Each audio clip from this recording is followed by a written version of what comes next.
नमस्कार, स्वागत है आपका। आप देख रहे हैं फास्ट न्यूज इंडिया और मैं निशा मिश्रा। इस वक्त की बड़ी खबर आ रही है। मन की बात में प्रधानमंत्री नरेंद्र मोदी की अपील, हर घर तिरंगा अभियान का हिस्सा बने देशवासी। प्रधानमंत्री नरेंद्र मोदी ने आज अपने मासिक रेडियो कार्यक्रम में मन की बात के 91वें एपिसोड को संबोधित किया। पीएम मोदी ने कहा कि इस बार मन की बात में बहुत खास है। इसका कारण है कि इस बार का स्वतंत्रता दिवस, जब भारत अपनी आजादी के 75 वर्ष पूरे करेगा, हम सभी बहुत अद्भुत और ऐतिहासिक पल के गवाह बनने जा रहे हैं। ईश्वर ने हमें यह बहुत बड़ा सौभाग्य दिया है। इस बार मन की बात बहुत खास है। आइए ले चलते हैं आपको खबर की तरफ।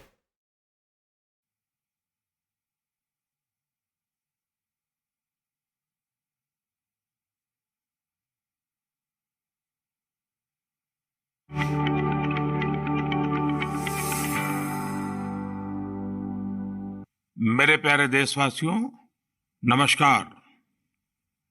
मन की बात का ये 91वां एपिसोड है। हम लोगों ने पहले इतनी सारी बातें की है, अलग अलग विषयों पर अपनी बात साझा की है, लेकिन इस बार मन की बात बहुत खास है। इसका कारण है इस बार का स्वतंत्रता दिवस, जब भारत अपनी आजादी के 75 वर्ष पूरे करेगा। हम सभी बहुत अद्भुत और ऐतिहासिक पल के गवाह बनने जा रहे हैं।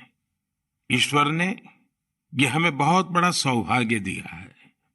आप भी सोचिए, अगर हम गुलामी के दौर में पैदा हुए होते तो इस दिन की कल्पना हमारे लिए कैसी होती। गुलामी से मुक्ति की वो तड़प, पराधीनता की बेड़ियों से आजादी की वो बेचैनी कितनी बड़ी रही होगी।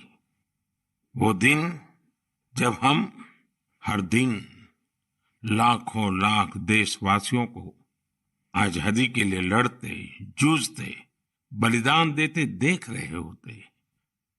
जब हम हर सुबह इस सपने के साथ जग रहे होते कि मेरा हिंदुस्तान कब आजाद होगा, और हो सकता है हमारे जीवन में वो भी दिन आता जब वंदे मातरम और भारत माँ की जय बोलते हुए हम आने वाली पीढ़ियों के लिए अपना जीवन समर्पित कर देते, जवानी खपा देते।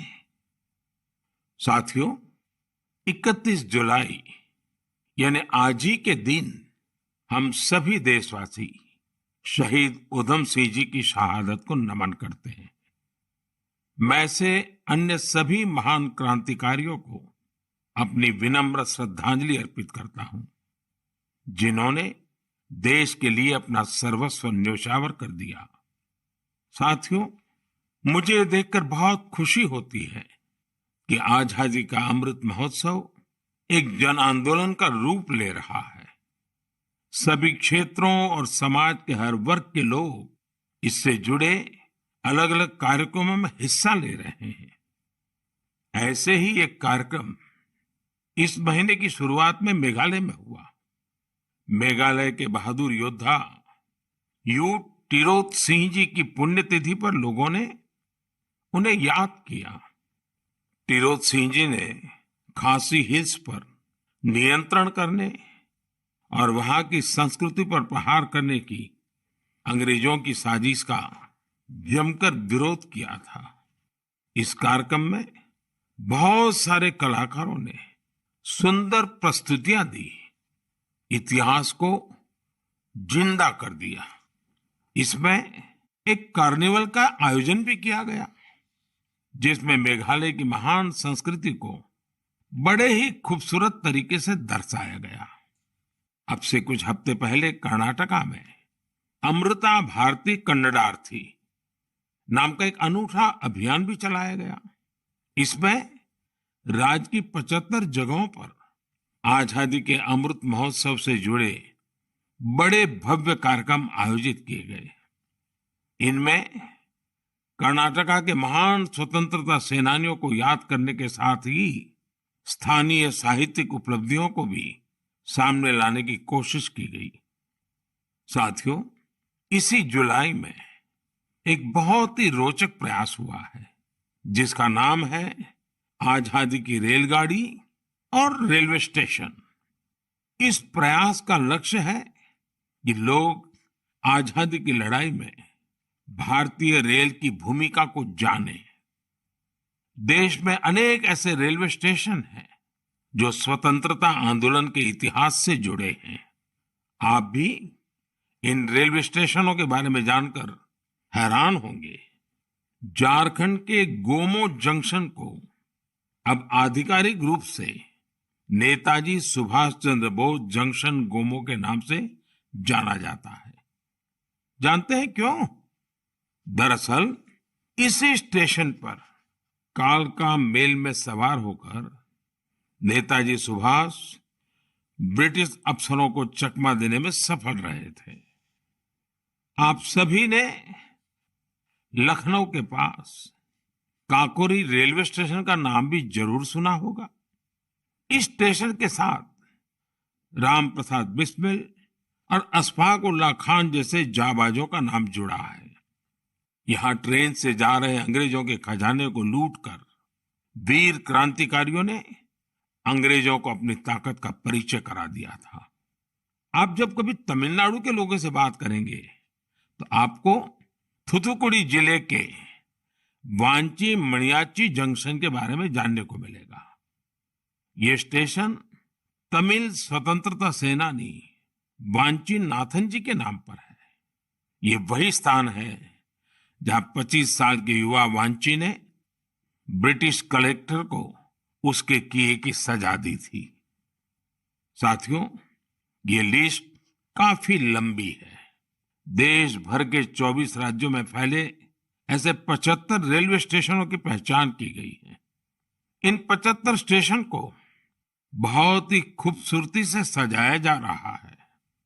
इनमें कई तरह के कार्यक्रमों का भी आयोजन हो रहा है। आपको भी समय निकालकर अपने पास के ऐसे ऐतिहासिक स्टेशन पर जरूर जाना चाहिए। आपको स्वतंत्रता आंदोलन के ऐसे इतिहास के बारे में विस्तार से पता चलेगा जिनसे आप अनजान रहे हैं। मैं आसपास के स्कूल के विद्यार्थियों से आग्रह करूंगा, टीचर से आग्रह करूंगा कि अपने स्कूल के छोटे छोटे बच्चों को लेकर के जरूर स्टेशन पे जाएं और पूरा घटनाक्रम उन बच्चों को सुनाएं, समझाएं। मेरे प्यारे देशवासियों, आजादी के अमृत महोत्सव के तहत 13 से 15 अगस्त तक एक स्पेशल मूवमेंट हर घर तिरंगा का आयोजन किया जा रहा है। इस मूवमेंट का हिस्सा बनकर 13 से 15 अगस्त तक आप अपने घर पर तिरंगा जरूर फहराएं या उसे अपने घर पर लगाएं। तिरंगा हमें जोड़ता है, हमें देश के लिए कुछ करने के लिए प्रेरित करता है। मेरा एक सुझाव ये भी है कि 2 अगस्त से 15 अगस्त तक हम सभी अपनी सोशल मीडिया प्रोफाइल पिक्चर में तिरंगा लगा सकते हैं। वैसे क्या आप जानते हैं, 2 अगस्त का हमारे तिरंगे से एक विशेष संबंध भी है। इसी दिन पिंगली वेंकैया जी की जन्म जयंती होती है, जिन्होंने हमारे राष्ट्रीय ध्वज को डिजाइन किया था। मैं उन्हें आदरपूर्वक श्रद्धांजलि अर्पित करता हूं। अपने राष्ट्रीय ध्वज के बारे में बात करते हुए मैं महान क्रांतिकारी मैडम कामा को भी याद करूंगा। तिरंगे को आकार देने में उनकी भूमिका बेहद महत्वपूर्ण रही है। साथियों, आजादी के अमृत महोत्सव में हो रहे इन सारे आयोजनों का सबसे बड़ा संदेश यही है कि हम सभी देशवासी अपने कर्तव्य का पूरी निष्ठा से पालन करें। तभी हम उन अनगिनत स्वतंत्रता सेनानियों का सपना पूरा कर पाएंगे, उनके सपनों का भारत बना पाएंगे। इसलिए हमारे अगले 25 साल का यह अमृतकाल हर देशवासी के लिए कर्तव्य काल की तरह है। देश को आजाद कराने हमारे वीर सेनानी हमें ये जिम्मेदारी देकर गए हैं और हमें इसे पूरी तरह निभाना है। मेरे प्यारे देशवासियों, कोरोना के खिलाफ हम देशवासियों की लड़ाई अब भी जारी है। पूरी दुनिया आज भी जूझ रही है। होलिस्टिक हेल्थ केयर में लोगों की बढ़ती रुचि ने इसमें सभी की बहुत मदद की है। हम सभी जानते हैं कि इसमें भारतीय पारंपरिक पद्धतियां कितनी उपयोगी हैं। कोरोना के खिलाफ लड़ाई में आयुष ने तो वैश्विक स्तर पर अहम भूमिका निभाई है। दुनिया भर में आयुर्वेद और भारतीय औषधियों के प्रति आकर्षण बढ़ रहा है। ये एक बड़ी वजह है कि आयुष एक्सपोर्ट में रिकॉर्ड तेजी आई है और ये भी बहुत सुखद है कि इस क्षेत्र में कई नए स्टार्टअप्स भी सामने आ रहे हैं। हाल ही में एक ग्लोबल आयुष इन्वेस्टमेंट और इनोवेशन समिट हुई थी। आप जानकर हैरान होंगे कि इसमें करीब 10,000 करोड़ रुपए के इन्वेस्टमेंट प्रपोजल्स मिले हैं। एक और बड़ी अहम बात यह हुई है कि कोरोना काल में औषधीय पौधों पर रिसर्च में भी बहुत वृद्धि हुई है। इस बारे में बहुत सी रिसर्च स्टडीज पब्लिश हो रही हैं। निश्चित रूप से एक अच्छी शुरुआत है। साथियों, देश में विभिन्न प्रकार के औषधीय पौधों और जड़ी बूटियों को लेकर एक और बेहतरीन प्रयास हुआ है। अभी अभी जुलाई महीने में इंडियन वर्चुअल हर्बेरियम को लॉन्च किया गया।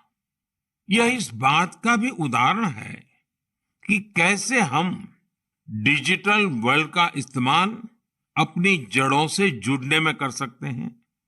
Indian virtual herbarium preserve plants या प्लांट पार्ट्स की डिजिटल इमेजेस का एक रोचक संग्रह है जो कि वेब पर फ्रीली अवेलेबल है। इस वर्चुअल हर्बेरियम पर अभी लाख से अधिक स्पेसिमेंस और उनसे जुड़ी साइंटिफिक इंफॉर्मेशन उपलब्ध है। वर्चुअल हर्बेरियम में भारत की बॉटनिकल डाइवर्सिटी की समृद्ध तस्वीर भी दिखाई देती है। मुझे विश्वास है इंडियन वर्चुअल हर्बेरियम भारतीय वनस्पतियों पर रिसर्च के लिए एक इम्पोर्टेंट रिसोर्स बनेगा। मेरे प्यारे देशवासियों, मन की बात में हम हर बार देशवासियों की ऐसी सफलताओं की चर्चा करते हैं जो हमारे चेहरे पर मीठी मुस्कान बिखेर देती है। अगर कोई सक्सेस स्टोरी मीठी मुस्कान भी बिखेरे और स्वाद में भी मिठास भरे, तब तो आप इसे जरूर सोने पर सुहागा कहेंगे। हमारे किसान इन दिनों शहद के उत्पादन में ऐसा ही कमाल कर रहे हैं। शहद की मिठास हमारे किसानों का जीवन भी बदल रही है, उनकी आय भी बढ़ा रही है। हरियाणा में यमुनानगर में एक मधुमक्खी पालक साथी रहते हैं, सुभाष कंबोज जी। सुभाष जी ने वैज्ञानिक तरीके से मधुमक्खी पालन का प्रशिक्षण लिया। इसके बाद उन्होंने केवल 6 बॉक्स के साथ अपना काम शुरू किया था। आज वो करीब 2000 बॉक्सेस में मधुमक्खी पालन कर रहे हैं। उनका शहद कई राज्यों में सप्लाई होता है।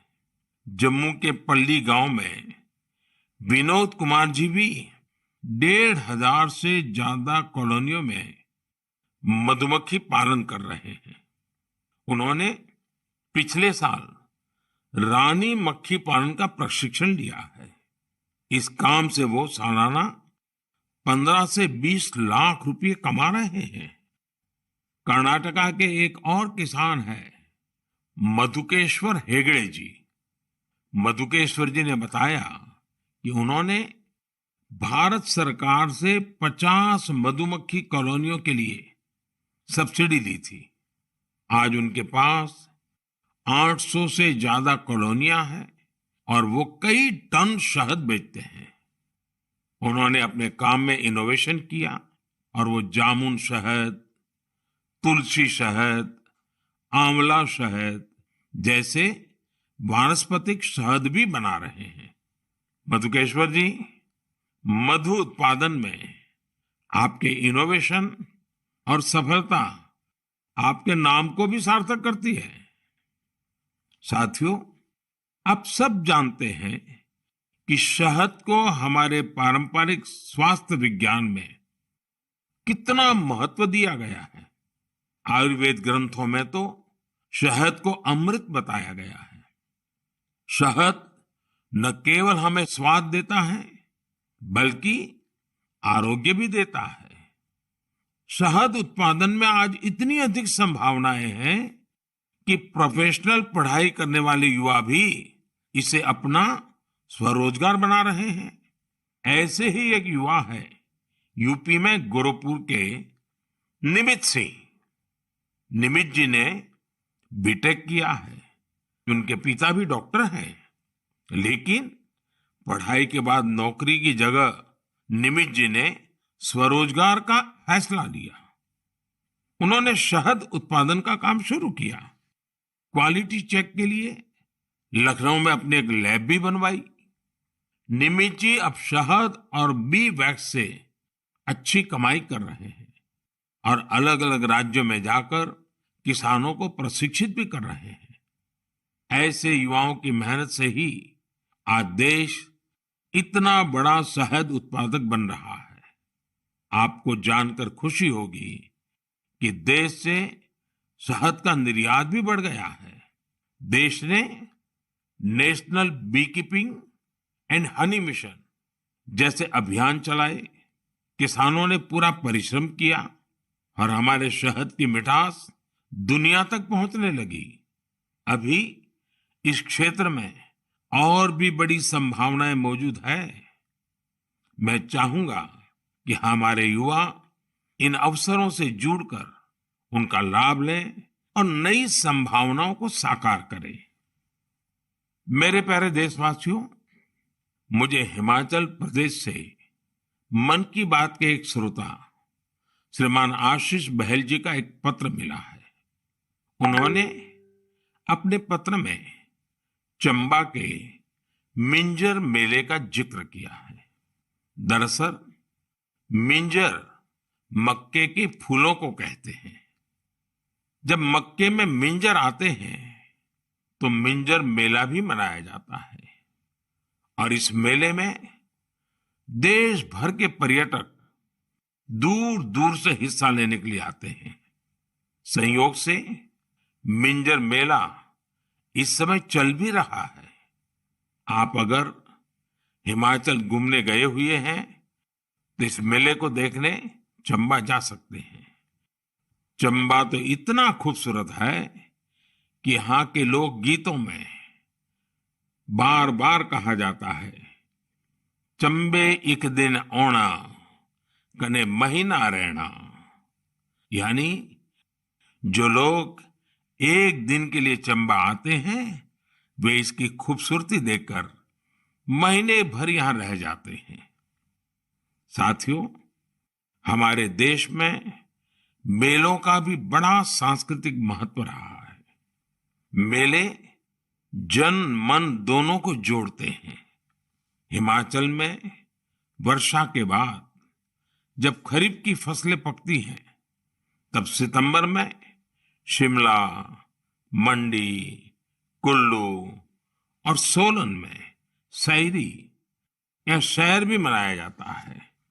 सितंबर में ही जागरा भी आने वाला है। जागरा के मेलों में महासु देवता का आह्वान करके बीसू गीत गाए जाते हैं। महासु देवता का ये जागर हिमाचल में शिमला, किन्नौर और सिरमौर के साथ साथ उत्तराखंड में भी होता है। साथियों, हमारे देश में अलग अलग राज्यों में आदिवासी समाज के भी कई पारंपरिक मेले होते हैं। इनमें से कुछ मेले आदिवासी संस्कृति से जुड़े हैं तो कुछ का आयोजन आदिवासी इतिहास और विरासत से जुड़ा है। जैसे कि आपको अगर मौका मिले तो तेलंगाना के मेडारम का 4 दिवसीय समक्का सरलम्मा जात्रा मेला देखने जरूर जाइए। इस मेले को तेलंगाना का महाकुंभ कहा जाता है। सरलम्मा जात्रा मेला 2 आदिवासी महिला नायिकाओं समक्का और सरलम्मा के सम्मान में मनाया जाता है। ये तेलंगाना ही नहीं बल्कि छत्तीसगढ़, महाराष्ट्र और आंध्र प्रदेश के कोया आदिवासी समुदाय के लिए आस्था का बड़ा केंद्र है। आंध्र प्रदेश में मारीदम्मा का मेला भी आदिवासी समाज की मान्यताओं से जुड़ा बड़ा मेला है। मारीदम्मा मेला ज्येष्ठ अमावस्या से आषाढ़ अमावस्या तक चलता है और यहाँ का आदिवासी समाज इसे शक्ति उपासना के साथ जोड़ता है। यहीं पूर्वी गोदावरी के पेद्दापुरम में मरीदम्मा मंदिर भी है। इसी तरह राजस्थान में गरासिया जनजाति के लोग वैशाख शुक्ल चतुर्दशी को सियावा का मेला या मनखारो मेला का आयोजन करते हैं। छत्तीसगढ़ में बस्तर के नारायणपुर का मावली मेला भी बहुत खास होता है। पास ही मध्य प्रदेश का भगोरिया मेला भी खूब प्रसिद्ध है। कहते हैं कि भगोरिया मेले की शुरुआत राजा भोज के समय में हुई है। तब भील राजा कासूमरा और बालून ने अपनी अपनी राजधानी में पहली बार ये आयोजन किए थे। तब से आज तक ये मेले उतने ही उत्साह से मनाए जा रहे हैं। इसी तरह गुजरात में तरणेतर और माधोपुर जैसे कई मेले बहुत मशहूर हैं। मेले अपने आप में हमारे समाज जीवन की ऊर्जा का बहुत बड़ा स्रोत होते हैं। आपके आसपास भी ऐसे ही कई मेले होते होंगे। आधुनिक समय में समाज की पुरानी कड़ियां एक भारत श्रेष्ठ भारत की भावना को मजबूत करने के लिए बहुत जरूरी है। हमारे युवाओं को इनसे जरूर जुड़ना चाहिए और आप जब भी ऐसे मेलों में जाएं, वहां की तस्वीरें सोशल मीडिया पर भी शेयर करें। आप चाहें तो किसी खास हैशटैग का भी इस्तेमाल कर सकते हैं। इससे उन मेलों के बारे में दूसरे लोग भी जानेंगे। आप कल्चर मिनिस्ट्री की वेबसाइट पर भी तस्वीरें अपलोड कर सकते हैं। अगले कुछ दिन में कल्चर मिनिस्ट्री एक कंपटीशन भी शुरू करने जा रही है, जहां मेलों की सबसे अच्छी तस्वीरें भेजने वालों को इनाम भी दिया जाएगा। तो फिर देर नहीं कीजिए, मेलों में घूमिए, उनकी तस्वीरें साझा करिए और हो सकता है आपको इसका इनाम भी मिल जाए।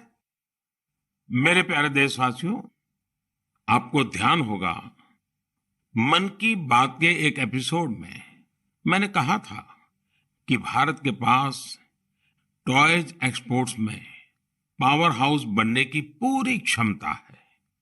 मैंने स्पोर्ट्स और गेम्स में भारत की समृद्ध विरासत की खास तौर पर चर्चा की थी। भारत के स्थानीय खिलौने परंपरा और प्रकृति दोनों के अनुरूप होते हैं, इको फ्रेंडली होते हैं। मैं आज आपके साथ भारतीय खिलौनों की सफलता को शेयर करना चाहता हूं। हमारे यंगस्टर्स, स्टार्टअप्स और एंटरप्रेन्योर्स के बूते हमारी टॉय इंडस्ट्री ने जो कर दिखाया है, जो सफलताएं हासिल की है, उसकी किसी ने कल्पना भी नहीं की होगी। आज जब भारतीय खिलौनों की बात होती है तो हर तरफ वोकल फॉर लोकल की ही गूंज सुनाई दे रही है। आपको ये जानकर भी अच्छा लगेगा कि भारत में अब विदेश से आने वाले खिलौनों की संख्या लगातार कम हो रही है। पहले जहां 3,000 करोड़ रुपए से ज्यादा के खिलौने बाहर से आते थे, वहीं अब इनका आयात 70% तक घट गया है। और खुशी की बात यह कि इसी दौरान भारत ने 2,600 करोड़ रुपए से अधिक के खिलौनों को विदेशों में निर्यात किया है, जबकि पहले 300-400 करोड़ रुपए के खिलौने ही भारत से बाहर जाते थे। और आप तो जानते ही हैं कि ये सब कोरोना काल में हुआ है। भारत के टॉय सेक्टर ने खुद को ट्रांसफॉर्म करके दिखा दिया है। इंडियन मैन्युफैक्चरर्स अब इंडियन माइथोलॉजी, हिस्ट्री और कल्चर पर आधारित खिलौने बना रहे हैं। देश में जगह जगह खिलौने के जो क्लस्टर्स हैं, खिलौने बनाने वाले जो छोटे छोटे उद्यमी हैं, उन्हें इसका बहुत लाभ हो रहा है। इन छोटे उद्यमियों के बनाए खिलौने अब दुनिया भर में जा रहे हैं। भारत के खिलौना निर्माता विश्व के प्रमुख ग्लोबल टॉय ब्रांड्स के साथ मिलकर भी काम कर रहे हैं। मुझे ये भी बड़ा अच्छा लगा कि हमारा स्टार्टअप सेक्टर भी खिलौनों की दुनिया पर पूरा ध्यान दे रहा है। वे इस क्षेत्र में कई मजेदार चीजें भी कर रहे हैं। बेंगलुरु में शूमी टॉय नाम का स्टार्टअप इको फ्रेंडली खिलौनों पर फोकस कर रहा है। गुजरात में आर्किडजू company AR based flash cards और एआर बेस्ड स्टोरी बुक्स बना रही है। पुणे की कंपनी फनवेंशन लर्निंग खिलौने और एक्टिविटी पजल्स के जरिए साइंस, टेक्नोलॉजी और मैथ्स में बच्चों की दिलचस्पी बढ़ाने में जुटी है। मैं खिलौनों की दुनिया में शानदार काम कर रहे ऐसे सभी मैन्युफैक्चरर्स को, स्टार्टअप्स को बहुत बहुत बधाई देता हूं। आइए हम सब मिलकर भारतीय खिलौनों को दुनिया भर में और अधिक लोकप्रिय बनाएं। इसके साथ ही मैं अभिभावकों से भी आग्रह करना चाहूंगा कि वे अधिक से अधिक भारतीय खिलौने, पजल्स और गेम्स खरीदें। साथियों, क्लासरूम हो या खेल का मैदान, आज हमारे युवा हर क्षेत्र में देश को गौरवान्वित कर रहे हैं। इसी महीने पीवी सिंधु ने सिंगापुर ओपन का अपना पहला खिताब जीता है। नीरज चोपड़ा ने भी अपने बेहतरीन प्रदर्शन को जारी रखते हुए वर्ल्ड एथलेटिक चैंपियनशिप में देश के लिए सिल्वर मेडल जीता है। आयरलैंड पैरा बैडमिंटन इंटरनेशनल में भी हमारे खिलाड़ियों ने 11 पदक जीतकर देश का मान बढ़ाया है। रोम में हुए वर्ल्ड कैडेट रेसलिंग चैंपियनशिप में भी भारतीय खिलाड़ियों ने बेहतरीन प्रदर्शन किया। हमारे एथलीट सूरज ने तो ग्रेको रोमन इवेंट में कमाल ही कर दिया। उन्होंने 32 साल के लंबे अंतराल के बाद इस इवेंट में रेसलिंग का गोल्ड मेडल जीता है। खिलाड़ियों के लिए तो यह पूरा महीना ही एक्शन से भरपूर रहा है। चेन्नई में 44वें चेस ओलंपियाड की मेजबानी करना भी भारत के लिए बड़े ही सम्मान की बात है। 28 जुलाई को ही इस टूर्नामेंट का शुभारंभ हुआ है और मुझे इसकी ओपनिंग सेरेमनी में शामिल होने का सौभाग्य मिला। उसी दिन यूके में कॉमनवेल्थ गेम्स की भी शुरुआत हुई। युवा जोश से भरा भारतीय दल वहां देश को रिप्रेजेंट कर रहा है। मैं सभी खिलाड़ियों और एथलीट्स को देशवासियों की ओर से शुभकामनाएं देता हूं। मुझे इस बात की भी खुशी है कि Bharat FIFA under 17 women's world cup उसकी भी मेजबानी करने जा रहा है। यह टूर्नामेंट अक्टूबर के आसपास होगा, जो खेलों के प्रति देश की बेटियों का उत्साह बढ़ाएगा। साथियों, कुछ दिन पहले ही देश भर में 10वीं और 12वीं कक्षा के परिणाम भी घोषित हुए हैं। मैं उन सभी स्टूडेंट्स को बधाई देता हूं जिन्होंने अपने कठिन परिश्रम और लगन से सफलता अर्जित की है।